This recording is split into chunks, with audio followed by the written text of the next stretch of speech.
Okay, Assalamualaikum warahmatullahi dan selamat sejahtera.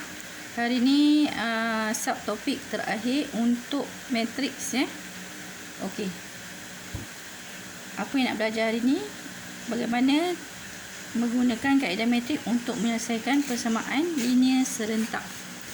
Okey, kita tengok contoh 28. Dia bagi dua persamaan linear. Macam mana kita nak selesaikan dia? Okey, so pertama kita tulis dulu persamaan linear serentak dalam bentuk matriks. So ni X maksudnya 1X ya. 1, 3, negatif 2, negatif 4. Lepas tu kita buat matriks XY ni. Okey, sama dengan 1, 4. Okey, so macam mana kita nak selesaikan XY ni? Jadi mula-mula kita buat matriks songsang kepada yang ini.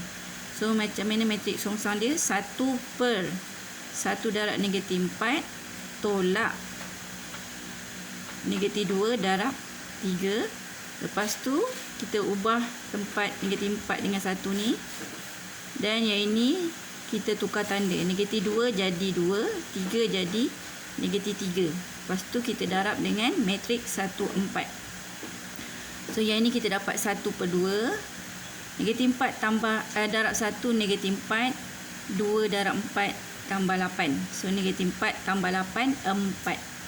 Kemudian yang bawah negatif 3 darab 1 negatif 3 tambah 4 darab 1, 4. So negatif 3 tambah 4, 1. So setengah darab dengan 4, 2. Setengah darab dengan 1, 1 per 2. Maka X sama dengan 2 dan Y sama dengan 1 per 2. Okey, itu berkenaan dengan contoh 28. So nanti saya suruh awak buat latih kendiri 2.2G, nombor 2, nombor 3, A, E, F, G dan H. Okey. Kemudian bagaimana kita nak menyelesaikan masalah yang melibatkan matriks? Nak menyelesaikan masalah. Okey, biasanya yang inilah bentuk soalan SPM ya. Ada bentuk begini. Contoh 29. Okey. Katalah ni siapa namanya? Kita letaklah nama dia Afiq Afiq. Okay, Afiq beli 2 keping tiket kanak-kanak. Yang pertama tu kita ambil sebagai X dan dewasa kita ambil sebagai Y. So maknanya 2X tambah dengan 2Y bersamaan dengan 32. RM32 Afiq ni beli.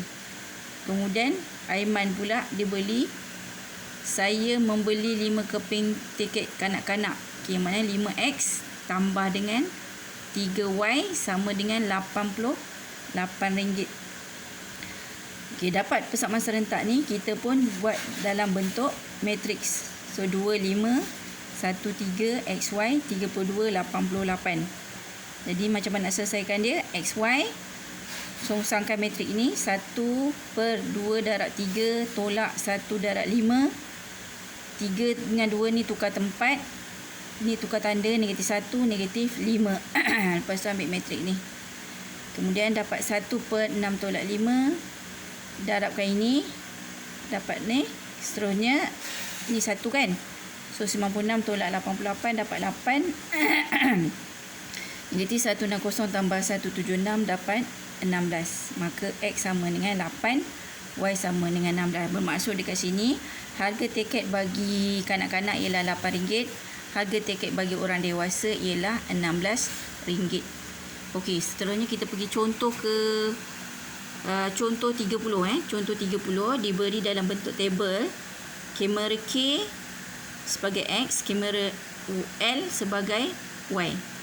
Jadi dia ada pemasangan untuk K, pemasangan untuk Y, untuk L. Okey, jadi dekat sini ayat ni kata bahagian pemasangan dan bahagian pembungkusan. Jadual di atas menunjukkan masa pemasangan dan pembungkusan bagi setiap jenis kamera. Diberi bahawa bahagian pemasangan beroperasi selama 12 jam sehari. Maknanya 12 darab dengan 60 sebab kena samalah dia punya unit ni minit kan. Jadi yang pembungkusan pula 5 minit, 9 minit. Jadi ni 9 jam sehari. 9 darab 60. So macam mula-mula kita tulis dulu dalam bentuk persamaan serentak. So 10x tambah 10y sama dengan 12 darab 60, 720. 5x tambah 9y sama dengan 9 darab 60, 540. Kemudian kita susun dalam bentuk matriks 10, 5, 10, 9, 720, 540. So xy okey, buat dia punya matriks songsang ni tadi. 1/10 darab 9 tolak 10 darab 5. Kemudian terbalikkan nombor ni 9, 10. Yang ini tukar tanda, negatif 10, negatif 5. So darab dengan 720 dengan 540. So dapat 1/40. 9 darab 720 tambah negatif 10 darab 540 dapat 1080. Negatif 5 darab 720 tambah 10 darab 540 dapat 1800. So 1/40 darab 1080 dapat 27. 1/40 darab 1800 dapat 45. So X sama dengan 27, Y sama dengan 45. Maksudnya 27 ni adalah untuk kamera K, 45 ni adalah untuk kamera L. Okey. Itu saja untuk hari ini. Nanti latihan Kendiri 2.2H awak kena buat semua tau. 1, 2, 3, 4 dan 5. Okey, siapa yang ikut GM tadi, memang saya dah bincang dah semua soalan ni. So saya dah bincang dengan diorang dan saya pun dah share cara penyelesaian dalam grup WhatsApp Okey, sekian saja. Buat salin latihan tu tahu. Jangan tak buat.